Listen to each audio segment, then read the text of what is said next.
एक ऐसी माँ जो अपनी बेटी को बहुत ही नफरत करती थी जब तक उसे बहुत बड़ी सच्चाई का पता नहीं चला। दो कॉलेज फ्रेंड्स, एक लड़का मुकुल और एक लड़की नेहा, वो एक दूसरे से प्यार करते थे और दोनों गरीब थे। दोनों ने ग्रेजुएशन ख़त्म करके अपने अपने प्यार का इजहार कर दिया था और शादी भी कर ली थी। पढ़े लिखे होने के बावजूद भी कोई अच्छी नौकरी ना मिलने के कारण आगे की ज़िंदगी बिताने के लिए छोटे मोटे काम करने लगे थे। अच्छी नौकरी ना होने की वजह से दोनों की ज़िंदगी बड़ी ही बदहाल गुजर रही थी। बल्कि कभी कभी तो दोनों को आधे पेट या फिर भूखे पेट ही सोना पड़ता था। ऐसे में वह लड़की कभी कभी जिस होटल में काम करती थी वहाँ से कुछ खाने की चीज़ें चुराया करती थी, मगर एक दिन पकड़ी गई और उसे वार्निंग देकर छोड़ दिया गया कि आगे ऐसा न करें। दोनों की ज़िंदगी ऐसे ही गरीबी में कट रही थी, लेकिन भगवान मानो उनकी परीक्षा लेने पर तुला हुआ था। लड़की प्रेग्नेंट हो गई। अब उन दोनों को समझ में नहीं आ रहा था कि वह खुश हो या फिर दुखी। खैर, उनकी ज़िंदगी में खास कोई बदलाव नहीं हुआ और 9 महीने बाद उनके यहाँ एक बहुत सुंदर बेटी ने जन्म लिया। बेटी का नाम उन्होंने पीहू रखा। बेटी के जन्म के बाद दोनों माँ बाप खुश भी थे और उसके भविष्य के बारे में चिंतित थे। थोड़े महीने ऐसे ही बीते, उनकी ज़िंदगी ऐसे ही चलती जा रही थी, मगर एकाएक मुकुल का स्वभाव बदलने लगा। मुकुल नेहा को इग्नोर करने लगा। वह हर ऐसी चीज़ को जो नेहा को बुरी लगती बेधड़क करता था। इतना ही नहीं, जब भी उसकी छोटी बच्ची रोती तो उसे चुप कराने के बजाय वह उस पर चिढ़ जाया करता था।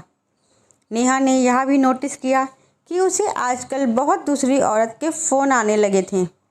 उन दोनों में आए दिन झगड़े होते रहते थे और वह बढ़ते ही रहे। और एक दिन ऐसा भी आया जब मुकुल ने माँ और बेटी दोनों को छोड़ दिया। नेहा मुकुल को अपने घर के दरवाजे पर खड़ी दूर जाते हुए देखती रही। उसकी आंखों में पानी था। अब नेहा पर दोहरी जिम्मेदारी आ गई थी। उसे उसकी बच्ची को अकेले ही पाल पोस कर बड़ा करना था। माँ और बाप दोनों का प्यार देना था। अब वह पहले से भी ज़्यादा मेहनत करने लगी। अपनी बेटी की सभी आवश्यकताओं को हमेशा पूरी करने की कोशिश करती। कभी कभी वह खुद भूखे पेट सो जाती, मगर अपनी बेटी को भर पेट खिलाती थी। जहाँ भी माँ बाप की ज़रूरत होती है, स्कूल में, पिकनिक पर या किसी भी मौके पर, वह हमेशा उसके लिए मौजूद रहती। ऐसे ही कई साल बीत गए। बच्ची भी थोड़ी बड़ी हो गई। नेहा अपनी मेहनत में कोई कमी नहीं करती थी, मगर फिर भी उनकी आर्थिक स्थिति बहुत ज़्यादा अच्छी नहीं थी। मगर एक दिन नेहा की किस्मत चमकी। उसे लॉटरी लग गई। उसने बड़ी ही समझदारी से उन पैसों को अपने नए बिजनेस में लगाए। बिजनेस भी चल पड़ा। अब नेहा हर महीने बहुत ही अच्छी रकम कमाने लगी थी। पीहू अब 10 साल की हो गई थी। पीहू को एक दिन अपने घर में खेलते खेलते एक तस्वीर मिली जिसमें नेहा और मुकुल अपनी नवजात बच्ची को गोद में पकड़े हुए थे। उसे पता चल गया कि यह ज़रूर उसके पापा हैं। पीहू ने अपने पापा के बारे में अब नेहा से पूछना चालू कर दिया, लेकिन नेहा उसे टाल दिया करती थी। लेकिन उसके बहुत पूछने के बाद नेहा ने उसे कह दिया कि उसके पापा मर गए हैं। देखा जाए तो नेहा के लिए मुकुल जीते जी मर ही चुका था। पीहू बड़ी होशियार थी। उसने अपने दोस्तों को साथ में लिया और उस फोटो की मदद से जांच पड़ताल करते करते बड़ी ही मशक्क़त के बाद आखिरकार अपने बाप तक पहुंच ही गई। 3-4 महीने बाद नेहा को यह पता चला कि पीहू अपने पापा से बातें करती है और वह उसके टच में है। नेहा को यह बात बिल्कुल भी पसंद नहीं आई। उसने पीहू को बताया कि उसके पापा ने उसके साथ क्या किया था। कुछ महीने बीत गए। गर्मियों की छुट्टियां चल रही थी। तब पीहू ने छुट्टियां अपने बाप के साथ बिताई। यह बात पता चलने पर नेहा को बहुत बड़ा धक्का लगा। उसे लगा जैसे मुकुल की तरह पीहू ने भी उसे धोखा दिया। जब पीहू घर लौट कर आई तो नेहा ने पीहू से बहुत बड़ा झगड़ा किया। उसने कहा कि तुम भी तुम्हारे बाप की तरह धोखेबाज निकली। मैंने तुम्हारे लिए क्या कुछ नहीं किया और तुमने मुझे यह सिला दिया। मैं तुमसे और तुम्हारे पापा से नफ़रत करती हूँ। इस बड़े झगड़े के बाद नेहा ने पीहू से दूरी बना ली। इतना ही नहीं, वो पीहू से बात भी नहीं करती थी। 1 महीना बीत गया। नेहा को पता चला कि मुकुल कैंसर की वजह से मर चुका है। नेहा को इस बात का थोड़ा भी अफसोस या दुख नहीं हुआ, मगर वह जानती थी कि पीहू दुख में डूबी हुई थी, यहाँ तक कि रो रो कर उसकी आंखें भी सूजी हुई थी। नेहा ने सोचा कि काश पीहू मेरे मरने के बाद भी इतनी ही दुखी हो। एक दिन नेहा सोफे पर बैठे शांति से टीवी देख रही थी कि अचानक पीहू वहाँ पर आई। उसके हाथ में एक चिट्ठी थी। उसने वह चिट्ठी नेहा के मुंह पर फेंकी। नेहा गुस्से से बोली, ये क्या बदतमीजी है और ये क्या है? पीहू ने कहा, तुम्हारे लिए पापा की चिट्ठी है। नेहा ने कहा, इसे यहाँ से ले जाओ और कहीं पर फेंक दो। पीहू रो पड़ी और बोली, भगवान के लिए इसे एक बार पढ़ लो, और रोते हुए अपने कमरे में चली गई। पीहू के जाने के बाद नेहा उस चिट्ठी को कई देर तक पढ़ती रही, देखती रही। पीहू के जाने के बाद नेहा उस चिट्ठी को कई देर तक देखती रही। फिर उसने उस चिट्ठी को धीरे से उठाया।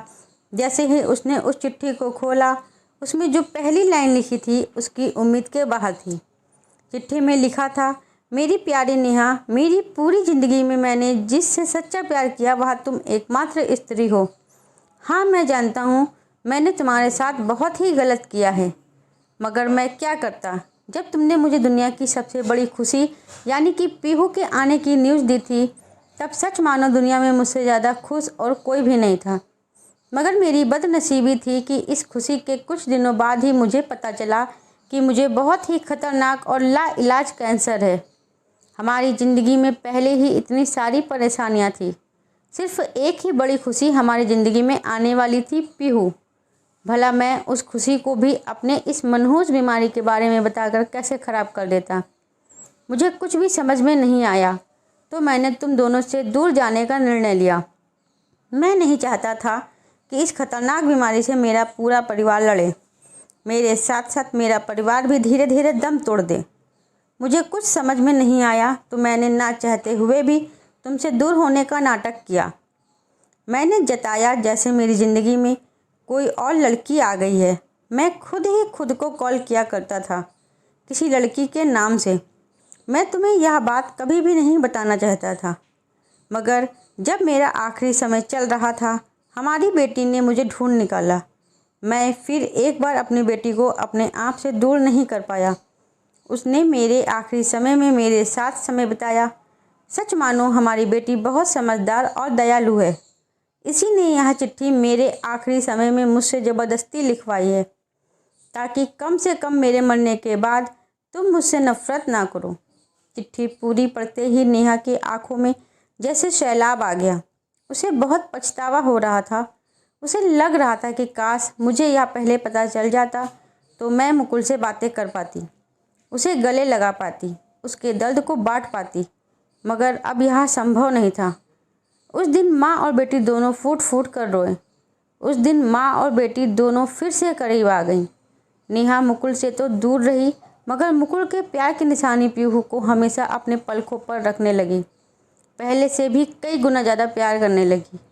दोस्तों, मुझे उम्मीद है यह कहानी आपके दिल को ज़रूर छू गई होगी। दोस्तों, कहानी अच्छी लगी हो तो वीडियो को लाइक कीजिए। चैनल पर नए हो तो चैनल को सब्सक्राइब करना मत भूलिएगा। मिलते हैं अपनी अगली कहानी में, तब तक के लिए राधे राधे।